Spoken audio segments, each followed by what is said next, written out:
So we're talking about, first there's individual leadership, and we have also the organizational dynamics. How did you keep it track? When we have, everyone is a leader, everyone is a stakeholder, how you put them at the same direction? No, that's a great question, because just to be clear, we're talking about everyone a leader, not everyone the leader. So we still have a hierarchical system. So in my case, for example, in the old days, for example, so I'll talk about the 1.0 and the 2.0, right? The old game and the new game. In the 1.0 organization, I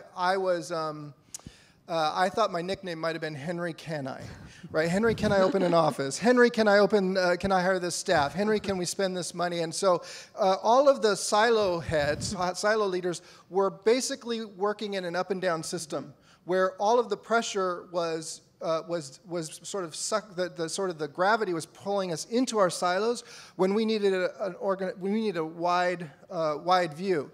And so as we moved over to this new system, it's a great question you're asking. What's the difference? What's the difference essentially between one leader at a time and everyone leads?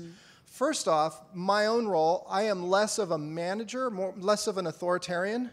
And in the new system, I am more of a coach. So to use a football analogy, in the one old system, I was the quarterback. I'd get the ball and I'd decide who was going to have the ball, and it was all me making that decision. In this new system, I'm on the sidelines. I'm close enough to the field of play. I see what's happening. I'm helping everyone manage and step into their leadership. But I am not necessarily not every single thing has to go through me, which means there's mistakes that are happening, and you've got to be comfortable with that. The second thing I would say is that, when people in the lower and middle rungs of the organization are freed to lead, as long as they have a general direction, to your point, they know where we're going, they have all the information they need to lead. What I found is that they would form teams. They would work differently. They wouldn't work in meetings. They would form teams around a problem or an opportunity. And then they would around those teams, they would, and it didn't have to do with your silo. So you might recruit into another area of the organization to get a problem or opportunity moved. And so as people in the lower and middle rungs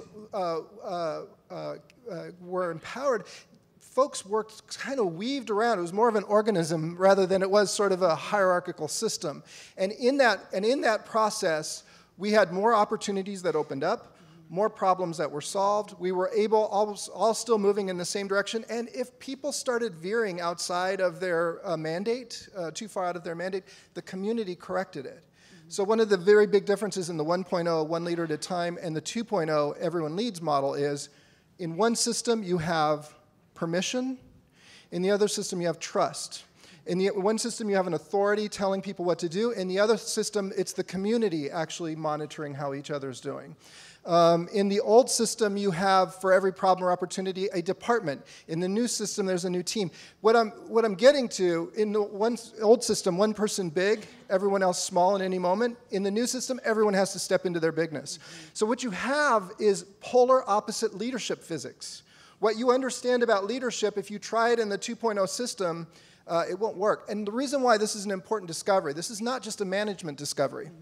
When I came out of after I came out of the White House a couple years later, and I started looking at the world with fresh eyes for the first time in 4.5, 5 years, I realized that the world looked more like my Obama 2.0 than my Obama 1.0.